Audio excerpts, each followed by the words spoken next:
स्वागतम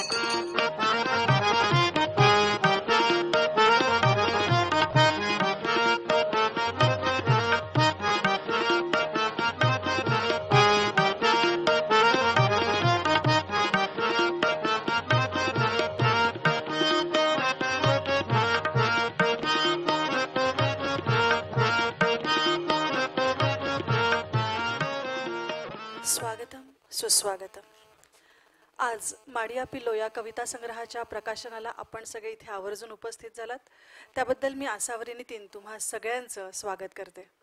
आज हा आमच्यासाठी खूप महत्त्वाचा दिवस आहे. माझा मित्र डॉक्टर यादव गावळे यांनी ज्या आदिवासी रहिवासींशी संबंधित ज्या कविता लिहिलेल्या आहेत त्याचं हे प्रकाशन आहे, त्यामुळे त्याच्यासाठी आणि आमच्यासाठी हा दिवस खूप महत्त्वाचा आहे. कार्यक्रमाची सुरुवात आपण त्यातील काही कवितांच्या गायनाने करणार आहोत आणि नंतर प्रकाशन समारंभ पार पडेल. वक्रतुंड महाकाय सूर्यकोटी समप्रभ निर्विघ्नं कुरु मे देव सर्व कार्येषु सर्वदा. गुरु ब्रह्मा गुरु विष्णू गुरुदेवो महेश्वरा गुरु साक्षात परब्रह्म तस्मै श्री गुरवे नमः. सर्व उपस्थित गुरुजन गजानन गणपती बाप्पाला वंदन करून आपण या कार्यक्रमाची छान जोरदार सुरुवात करूयात.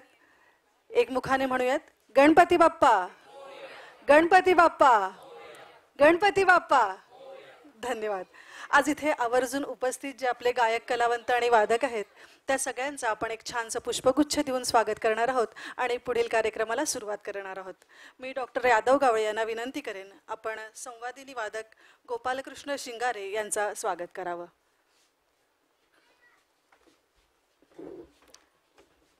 माडिया पिल्लो या काव्यसंग्रहातील काही कविता आज इथे गाणं रूपात आपण सादर करणार आहोत. त्यात गोपालकृष्ण शिंगारे सर हे संवादिनी वादन करणार आहेत. त्यानंतर ढोलकची साथ करणार आहेत विलास क्षीरसागर.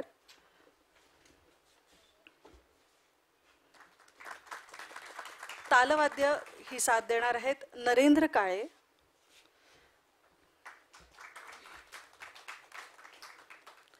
आणि जे गायक गायिका उपस्थित आहेत त्यांच्यापैकी स्वाती पेंडसे,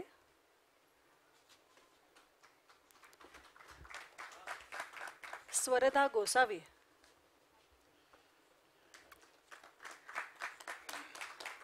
विलास शिंदे या सगळ्यांची स्वरसाथ आपल्याला लाभणार आहे. डॉक्टर अजित संत आणि काही गाणी डॉक्टर यादव स्वतः सादर करणार आहेत.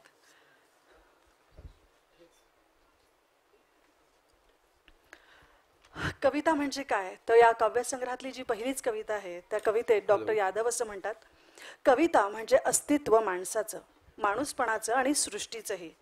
कविता म्हणजे आत्म्याचा शोध, स्वप्नांचा उलगडा आणि अनुभूतींचा बोध. असंच काहीशा अनेक कविता याच्यात डॉक्टर यादव यांनी लिहिल्या आहेत. या कवितांना माडिया भाषेतील शब्दांची जशी जोड आहे तशाच काही कविता मातीतल्या तर काही आसपास घडणाऱ्या गोष्टींचा आढावा घेऊनही लिहिलेल्या आहेत. या काव्यसंग्रहातून माडिया संस्कृती, गोंडी संस्कृती आणि ग्रामीण अनुभूतीचं आपल्याला दर्शन घडणार आहे. माडिया पिल्लो म्हणजे काय तर माडिया ही आदिवासी जमात आहे आणि पिल्लो म्हणजे मुलगी. तर आदिवासी मुलींच्या आयुष्यात घडणाऱ्या काही गोष्टींचा मागोवा या कविता संग्रहातल्या काही कवितातून घेण्यात आलेल्या आहे आणि हळूहळू हा सगळा प्रवास आपल्यासमोर उलगडत जाणार आहे. पहिली कविता आपल्यासमोर जी येणार आहे ती आहे माडिया पिल्लो. ही गाई रानात जातात, गळ्यातले घुंगरू वाजतात आणि त्यांच्या मागे या मुली हळूहळू जात राहतात. आणि पुढे जाता जाता या मुलींच्या वाटेत काय बरं येत असेल हे सगळं मी सांगण्यापेक्षा ऐकूयात आपण डॉक्टर यादव यांच्या आवाजात आणि त्यांना सगळेजण साथ करणार आहेत. डॉक्टर यादव गावळे सादर करतात माडिया पिल्लो. गाई चालल्या रानात वाजे घुंगरू गळ्यात, गाई चालल्या रानात वाजे घुंगरू गळ्यात, फुल तोडत चालल्या पिल्लो मागून डौलात, गाई चालल्या रानात वाजे घुंगरू गळ्यात, फुल तोडत चालल्या पिल्लो मागून डौलात, गाई चालल्या रानात, गाई चालल्या रानात.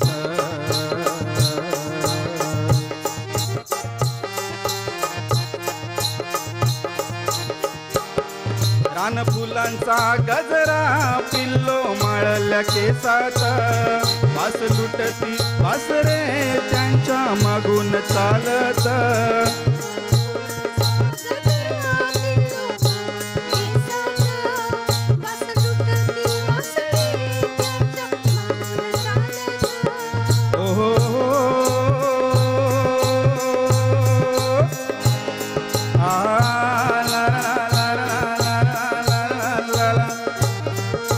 फुलांचा गजरा पिल्लो माळल्या केसात वास लुटती वास रे त्यांच्या मागून चालत फुल केसात फुल कानात फुल बोटात फुल मनात फुल बोटात ओठास स्पर्श गाई चालल्या रानात वाजे घुंगरू गळ्यात गाई चालल्या रानात वाजे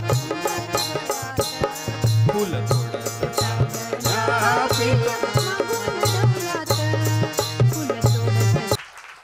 तुम्ही ट्रेलर पाहिलाय, आता तुम्हाला कळलं असेल की पुढली फिल्म किती छान असणार आहे. एक रसिको मी एक सत्कार मुद्दाम इथे थांबवून ठेवला होता, ध्वनी संयोजन म्हणून. हा इतका सुंदर आवाज, ही इतकी सुंदर तालवाद्य ज्यांच्यामुळे आपल्या कानापर्यंत पोचतायच असे आमचे मुकेश काळे सर यांचा सत्कार आपण डॉक्टर यादव यांच्या हस्ते करूयात. ध्वनी संयोजन करतायत ते आजच्या कार्यक्रमाचं.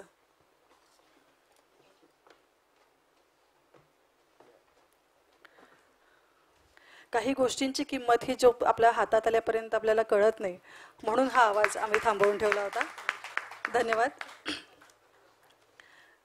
आता पुढचं गाणं. आदिवासी भागातील चालीरीती, ती भाषा, काही प्रसंग घेताना एक अनवट प्रसंगही डॉक्टर गावळे यांनी यात पुस्तकात घेतलेला आहे. मामाच्या मुलीला पाहायला मुलगा येणार असतो. आता आपल्या मैत्रिणींना हे सांगायचं कसं? सांगायची तर लाज वाटते. मुली हट्ट करतात, चल ना आपण खेळायला जाऊ. नाही ग मला नाही जमत, चल ना जाऊ. पण शेवटी न राहून ती मुलगी सांगतेच. आणि ती कसं सांगते हे आपण ऐकणार आहोत या पुढच्या गीतातून. हे सादर करणार आहेत स्वाती पेंडसे आणि स्वरदा गोसावी.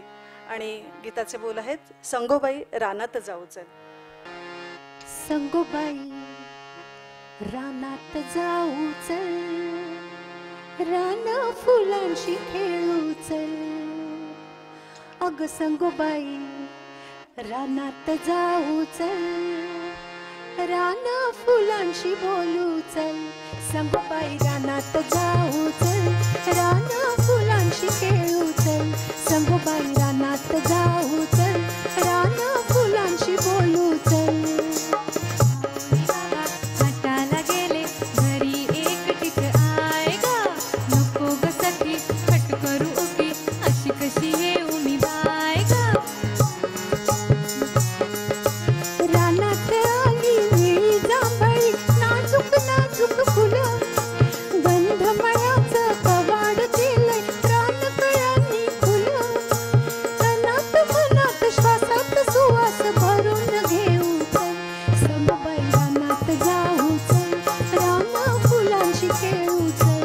संगोबाई रानात जाऊ चल, रान फुलांशी बोलू चल. दळण चांदण थोडाच लिंपण, कशाच कुठे न ठाय ग. मायेच्या माथ्यावर ठेवून सार येणं मला शोभत नाय ग. फुला फुलांवर फुलपंखीची रंगबिरंगी नवलं, मधुलिकाचे मधुकराचे किती चालले लोलं. फुला फुलांवर फुलपंखीची रंगबिरंगी नवलं, मधुलिकाचे मधुकराचे किती चालले लोलं. रंग निराळे मधुरस थोडे पिळून घेऊ चल. संगोबाई रानात जाऊ चल, रान फुलांशी खेळू चल. संगोबाई रानात जाऊ चल, रान फुलांशी बोलू चल. गाणी गाता गाता मन आता आईपाशी येऊन थांबलंय. सरपणासाठी लाकड आणायला आई जातीये, पण अनवाणी काटे कुठे पायाला टोचतायत, दगड टोचतायत. पण तिला दिसते ती त्यानंतर घरी पेटणारी चूल, मुलांच्या पोटात गेलेला मऊ मऊ भात. त्यासाठी ती मनावर दगड ठेवून पाळण्यात तान्ह पोर सोडून रानात जाते. आणि मोळी बांधता बांधता तिला आपल्या मुलांसाठी रानमेवाही दिसतोय बरं का. आवळे, जांभूळ, बोरं, येरोण्या, कवट, गोड गोड टेंभरं असं खूप काही. पण तरीही युगानुयुगे ती हेच करते. पोरांच्या पोटातली आग विझवायला ही आई रोज पोरांसाठी रोज रोज जळतीये. ऐकूयात मोळी आणि माय, आणि सादर करतायत विलास शिंदे.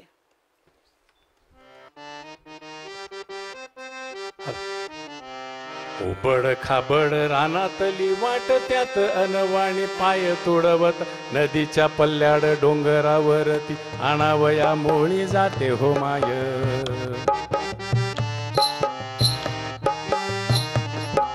उबड खाबड रानातली वाट त्यात अनवाणी पाय तोडवत नदीच्या पल्ल्याड डोंगरावरती आणावया मोळी जाते हो माय.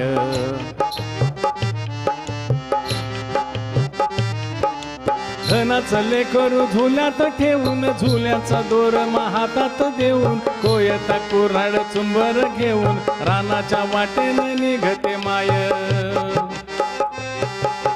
धनाचं लेकरू झुल्यात ठेवून झुल्याचा दोर हातात देऊन कोयता कुऱ्हाड चुंबर घेऊन रानाच्या वाटेनं निघते माय. जंगलात म्हणे फिरते अस्वल रान तळ्या काठी बिबट्याचा ठाव ओल्या लांडग्याला नाही मोजमाप तरी भीत नाही वाघीण माय. पाऊस आल्यानं मन सुखावतं, पण तो पाऊस येण्याआधीचं वातावरण सुद्धा तितकंच भारावून टाकणारं असतं. हळूहळू ढग दाटून येतात, गारवारा ढगांची घुसळण करीत असतो आणि अशात सूर्यदेव ढगांमध्ये लपून अंधार होत जातो. पण अचानक वीज कडकडून जाते, पण मनमोर मात्र नाचू लागतं आणि पानन पान सांगू लागतं, ती येते बरं का. ऐकूयात डॉक्टर अजित संत यांच्या आवाजात ती येत आहे. चपलांची चमचम आणि धनांची दामिनीच्या उभेतच आभाळ हे विसळून पाधरते पाधरते. दामिनीच्या उभेतच आभाळ हे विसळून पाधरते पाधरते. पूर्ण देहला जाईल ढगामध्ये मिसळून क्षणात पाणी सरसरते. तारासंगी खेळताना सकाळची सगळी कामं उरकून धन्याला शेतावर जाताना शिदोरी देऊन नंतरच्या वेळात या महिला काय बरं करत असतील, असा प्रश्न सर्वसाधारणपणे आपल्याला पडूच शकतो. पण नंतरच्या या दुपारच्या वेळात दोघी तिघी महिला एकत्र येऊन एकमेकींना जात्यावर दळायला मदत करत असतात. त्या दळण दळत असताना त्यांना तिथे लिंगोदेव आणि जंगोदेवी मदत करायला येते अशी त्यांची भावना आहे. एक एक मूठ धान्य जातात टाकताना त्या कोणती बरं भावना व्यक्त करत असतील, हेही मी नाही सांगणार आहे. ऐकूयात पुढच्या गीतातून जात्यावरचे गाणे, आणि सादर करतील स्वाती पेंडसे. हे गाणं काही क्षण मी डोळे बंद करून ऐकलं आणि एक सेकंद असं डोळ्यासमोर फ्लॅश आला की जयश्री गडकर वगैरे ब्लॅक अँड व्हाईटच्या काळात जसं गाणं होतं ना, साधारण ते डोळ्यासमोर आलं.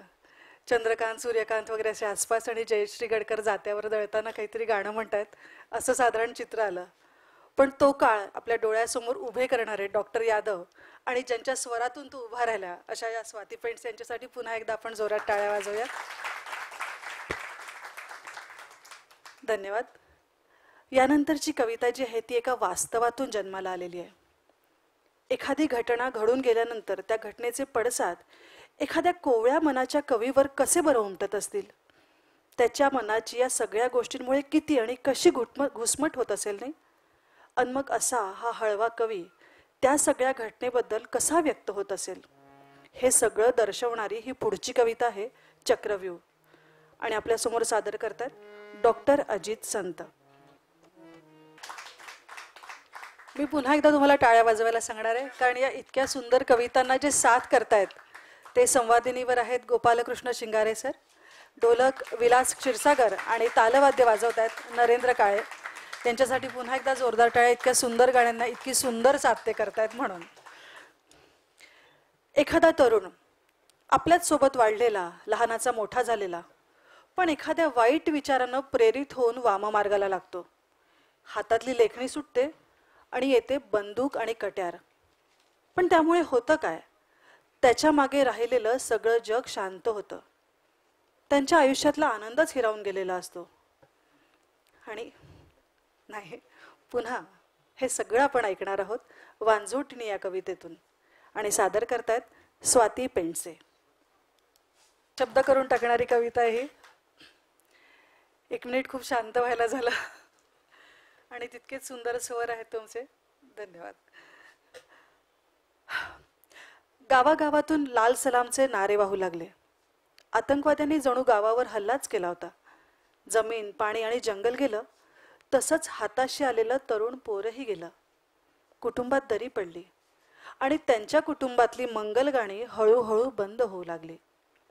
त्यांच्या मनात विचारांचं विष पेरलं जाऊ लागलं आणि हे विष इतकं वाढलं की कुटुंबातलं पोर घर सोडून बाहेर पडलं. बंदुका, कट्यारी घेऊन विध्वंस करू लागलं. आता हे भयान वास्तव शब्दबद्ध केले डॉक्टर यादव यांनी आणि आपल्यासमोर सादर करतात डॉक्टर अजित संत, स्वरदा गोसावी आणि बोल आहेत रान पेटल. इतके सुंदर शब्द, त्याला इतकी सुंदर चाल, इतका सुंदर आवाज आणि इतकी सुंदर साथ असताना नक्की काय झालं असेल तर तुम्ही प्रत्येकाने जर आपला हात पाहिला तर तुम्हाला तुमच्या अंगावर काटे आलेले जाणवले असतील. हे तसंच आहे. हे शब्दच इतके मनाला भिडणारे आहेत ना की ते आपसूक होऊन जातं, आपण त्याच्याशी कनेक्ट होत जातो हळूहळू. त्याबद्दल पुन्हा एकदा गायक कलावंतांचे, वादकांचे आणि अर्थात कवीचे आभार. आदिवासींची पोरं ही अशी वाममार्गाला लागली की कुटुंबाच्या कुटुंब उद्ध्वस्त होत जातं. वेदनांवर फुंकरही घातली जात नाही. ती जखम दिवसेंदिवस तशीच भळभळत राहते. या ना त्या कारणानं हातात शस्त्र घेऊन ही मुलं त्यांना हवं तसं घडवून आणतात. तेव्हा ना जात आडवी येते ना पंथ. एखाद्या महिलेवर अनामिक अत्याचार होत असतात आणि हा अंधार संपता संपत नाही. उजेडाचा किरण काही केल्या दिसत नाही. म्हणून डॉक्टर यादव असं विचारतात, उजेडाचं काय झालं? आपण ऐकूयात स्वरदा गोसावी आणि विलास शिंदे यांच्या आवाजात उजेडाचे काय झाले. कळकाच्या बनामध्ये डोरावरा रानामध्ये कळकाच्या बनामध्ये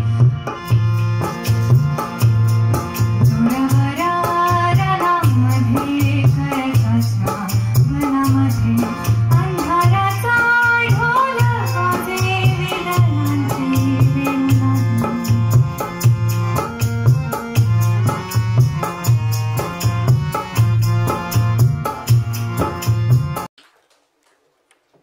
माय, माती, बालपण, रानमाळ या सगळ्यातून डॉक्टर यादव यांनी अजून एका वेगळ्या विषयाला हात घातलाय.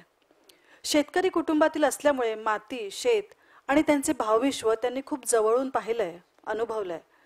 त्यात त्यांनी पुढील कवितेचा विचार कसा बरं आला असेल त्यांना, हे तो कवीच जाणे. पण जेव्हा ही कविता जन्माला आली असेल तेव्हा या हळव्या कविमनाला खूप त्रास झाला असणार. आणि पुढील कवितेतून ते गिरमा नावाच्या एका शेतकरी महिलेचं कथन करतात. आणि त्याबद्दल तर मी काही अजून सांगण्यापेक्षा डॉक्टर यादव गावळे यांच्याच आवाजात आपण ऐकूया भेगा ही कविता. सादर करतात डॉक्टर यादव गावळे. पायाला भेगा, पायाला भेगा, चिखल तुडवून अनसुया मातेनं पातीन पाती रोवली धाना. चिखल तुडवून अनसुया मातेनं पातीन पाती रोवली धाना. पाऊस गेला कधी न येण्या, पाऊस गेला कधी न येण्या, पीक करपल. खरं तर हे गाणं झाल्यानंतर मी काहीच बोलू नये आणि तुम्ही काही ऐकू नये असं मला वाटतंय. पण जाताना ही हळहळ आपण मनात घेऊन जायची नाही आहे. म्हणून आपण या कार्यक्रमाचा सिक्वेन्स थोडासा चेंज केला आणि एक गाणं तुमच्यासाठी खास राखून ठेवलं होतं, जे आता या काव्य गायनाच्या शेवटी आपण घेणार आहोत. मगाशी आपल्या पिल्लोला मुलगा पाहून गेला होता बघा. त्यांची पसंती झाली आणि लग्नही जुळलं. मुद्दाम राखून ठेवलंय हा तुमच्यासाठी हे गाणं. कारण ही हळहळ जी आता यादव यांच्या गाण्यातून आपण ऐकली, ही हळहळ आपल्या मनात असली पाहिजे, ती जाणीव असली पाहिजे, पण जाताना आपण हसू घेऊन गेलं पाहिजेत. म्हणून आमच्या पिल्लोला मुलगा पाहून गेला, पसंती झाली आणि लग्नही जुळलं. आता तो लग्नाचा दिवस आला. आता या सगळ्यात तिला तिच्या सख्या म्हणतात, आजपर्यंत तू या अंगणात टिटवीप्रमाणे बागडलीस, खेळलीस, तर आता सासरी जाताना तुझ्या मनात काय काय ग येतंय? तुझ्या भावना आम्हाला सांगशील? या अंगणात तू पुन्हा लग्नानंतर बागडायला येशील, आमच्यासोबत बोलशील? या भावनेला गोंडी भाषेत टी टी टिटोर पोरिंता पोरोये बाईन जीवा होईन तो हुयोयो असा एक लोकगीताचा मुखडा त्या भाषेतला आहे. या लोकगीताचा मुखडा घेऊन हे पुढचं गाणं आपल्यासमोर सादर करतायत स्वरता गोसावी आणि डॉक्टर यादव गावळे. टी टी टिटोर.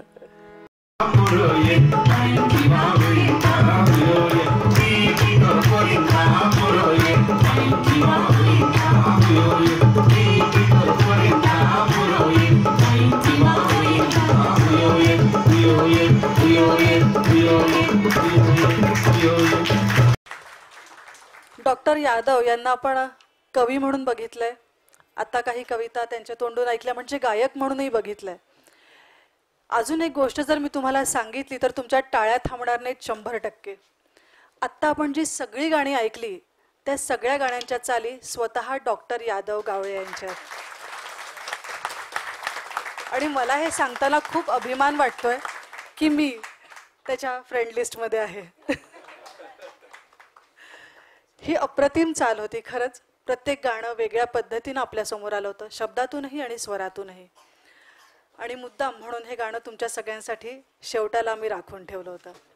मी पुन्हा एकदा आपल्या गायक कलाकार आणि वादकांची नावं घेते. आपण जोरदार टाळ्यांनी त्यांचे आभार मानूयात.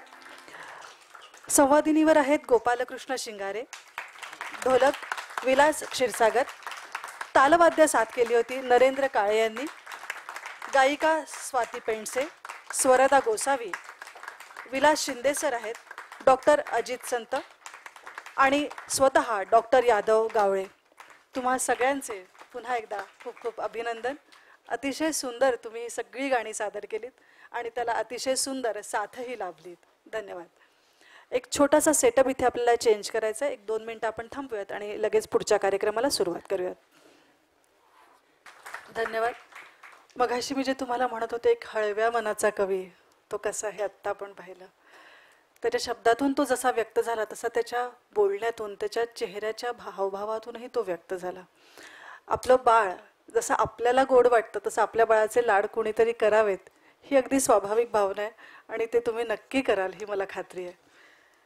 आणि आता आमच्या डॉक्टरचं कौतुक करायला अजून एक जण खूप आसुसलेले आहेत. त्यांना मी मंचावर आमंत्रित करते. Doctor Dhananjay Tadwalkar sir. Doctor Dhananjay Tadwalkar हे आवर्जून डॉक्टरांचा कौतुक करायला म्हणून इथे थांबलेले आहेत. डॉक्टर यादव यांना अजून नवीन नवीन कविता लिहायची प्रेरणा नक्कीच मिळणार आहे. बाळाचं कौतुक करण्याआधी त्याच्या वडिलांचं कौतुक सगळ्या मित्रांच्या तर्फे त्यांचं.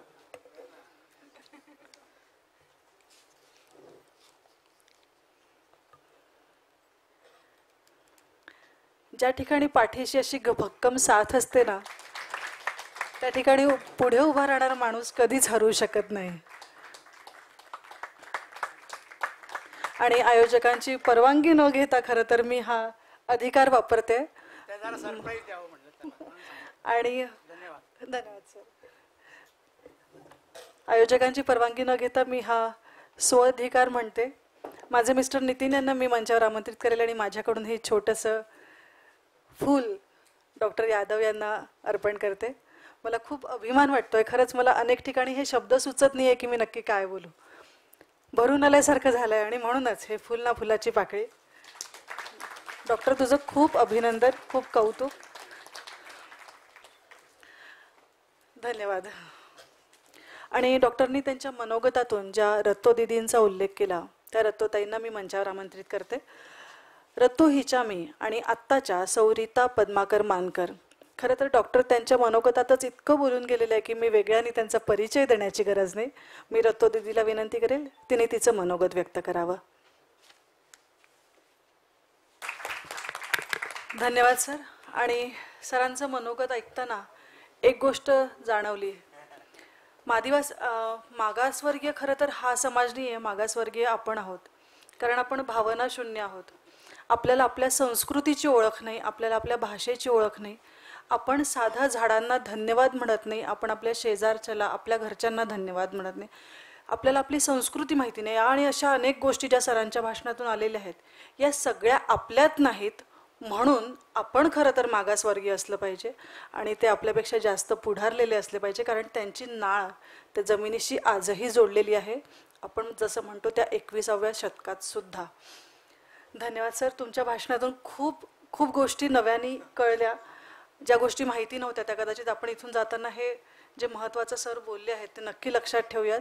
आणि हा समाज आपल्या जवळचा आहे, माझे बहीण भावंड आहेत, ही भावना घेऊन आपण त्यांचा हात धरून पुढे जाऊयात. आणि आता सगळ्यात महत्त्वाचं, निफाडकर सरांना ऐकायला इथे खूप जणांचे कान उत्सुक आहेत मला माहिती आहे. त्याच्यामुळे आता त्यांचं अध्यक्षीय भाषण, पण तत्पूर्वी मी त्यांचा परिचय करून देते. गझल सम्राट सुरेश भट यांचे ते शिष्य आहेत.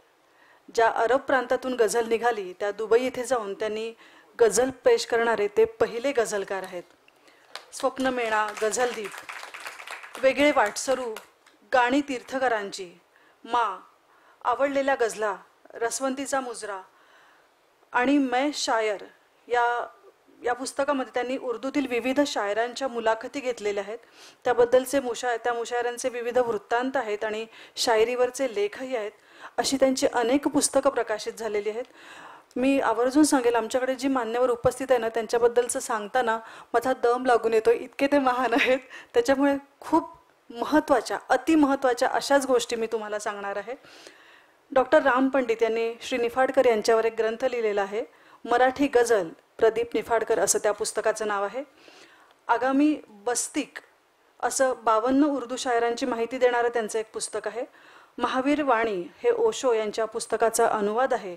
त्यांची जवळपास 12 पुस्तकं, 2 गझल संग्रह आणि एक कविता संग्रह प्रकाशित झालेला आहे.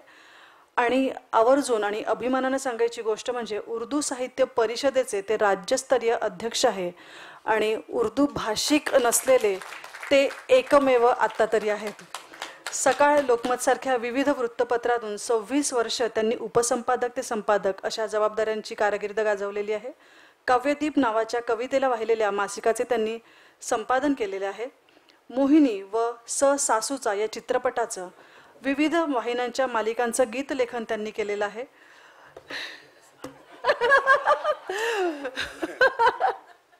सर पण मला वाचलं पाहिजे हे, कारण या अनेकांना या गोष्टी माहिती व्हायला हव्यात. म्हणून मी तुम्हाला आता 2 मिनिटं वाट बघायला लावणार आहे आणि हे पूर्ण वाचणार आहे. राज्य उर्दू अकादमीचा सेतू माधवराव पगडी पुरस्कार, साहिर लुधियानवी फाउंडेशनचा जान निसार अख्तर पुरस्कार, उर्दू मित्र पुरस्कार, यशवंतराव चव्हाण साहित्य पुरस्कार यासह अनेक पुरस्कार त्यांना मिळालेले आहेत. त्यांच्या अनेक कवितांचा, पुस्तकांचा, गझलांचा 10वी आणि मराठवाडा विद्यापीठाच्या पुस्तकांमध्ये समावेश झालेला आहे. आणि असे हे प्रदीप निफाडकर सर आता आपलं मनोगत व्यक्त करतील. मी निफाडकर सरांना विनंती करते. धन्यवाद सर. इतकं छान बोललात तुम्ही, इतकी उदाहरणं दिली, इतके दाखले दिले की खरंच ते मला सुद्धा असं वाटलं की कुठेतरी प्रत्येक गोष्ट अशी नोंद करून ठेवायला पाहिजे. म्हणून डॉक्टरला विनंती आहे, मला याची व्हिडिओ कॉपी प्लीज दे. नाही, तुमच्या भाषणासाठी खरं तर. आणि डॉक्टरांच्या प्रेमापोटी एक त्यांची भगिनी इथे आवर्जून उपस्थित आहे. त्यांना त्यांच्याबद्दल 2 शब्द बोलायचे आहेत. मी मेघा जोशी यांना आमंत्रित करते त्यांच्या मनोगतासाठी. धन्यवाद. आणि कार्यक्रमाच्या समारोपाकडे आता आपण आलेलो आहोत. निफाडकर सर म्हणाले तसं मी आता 2 शब्द माझ्या आणि डॉक्टर यादव यांच्या मैत्रीबद्दल सांगते. मी आणि डॉक्टर जवळपास 99-2000 पासूनचे मित्र आहोत आणि अनेक नाटकांमधून आम्ही एकत्र काम केलेलं आहे. आम्ही लोकमत युवा मंचमध्ये एकत्र होतो. जेव्हा त्यांच्या कविता ते सादर करायचे आणि त्या कार्यक्रमाचं निवेदन माझ्याकडे असायचं. त्यानंतर त्यांच्या काही मैफिली मी प्रत्यक्ष ऐकलेल्या आहेत आणि मध्यंतरी ते जेव्हा पुण्याला होते त्यावेळी हक्काचा भाऊ म्हणून मी त्यांच्याकडे अनेकदा जेवायला सुद्धा गेलेले आहे. तेव्हापासूनची ही मैत्री आणि आज या कार्यक्रमाला त्यांनी आवर्जून मला बोलवलं म्हणून मला खरंच मनापासून खूप तुला धन्यवाद द्यावेसे वाटतात. खरं तर मैत्रीत देऊ नये पण तरीही इतक्या छान क्षणांची मी साक्षीदार झाले याचा मला अभिमान आहे आणि त्या क्षणाचा तू मला साथीदार करून घेतलंस यासाठी तुला धन्यवाद. आणि आता कार्यक्रमाचा महत्त्वाचा टप्पा म्हणजे आभार प्रदर्शन आणि यासाठी मी सौभाग्यवती स्वीटी यादवराव गावळे यांना मंचावर आमंत्रित करते आभार प्रदर्शनासाठी.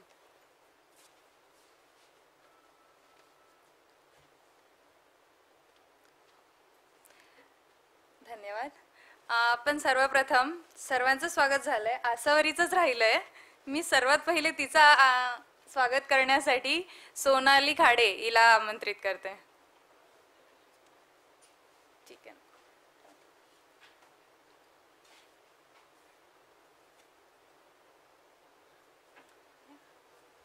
मला आवर्जून सांगायला आवडेल डॉक्टर आणि माझा बर्थडे एका दिवशी असतो आणि त्यांनी माझ्या 2 वाढदिवसांना सुद्धा मला अशीच गोड झाडं गिफ्ट केली होती. त्याच्यामुळे हे अजून एक झाड जे मला मिळतंय ते मी आयुष्यभर जपून ठेवेल जोवर माझ्या हातात असेल तोवर. माझा पण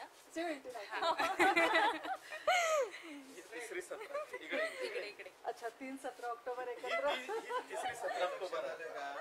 आमच्या हस्ते सत्कार केला नाही तुझा तिच्या का तुम्ही तिघे एका दिवसाचे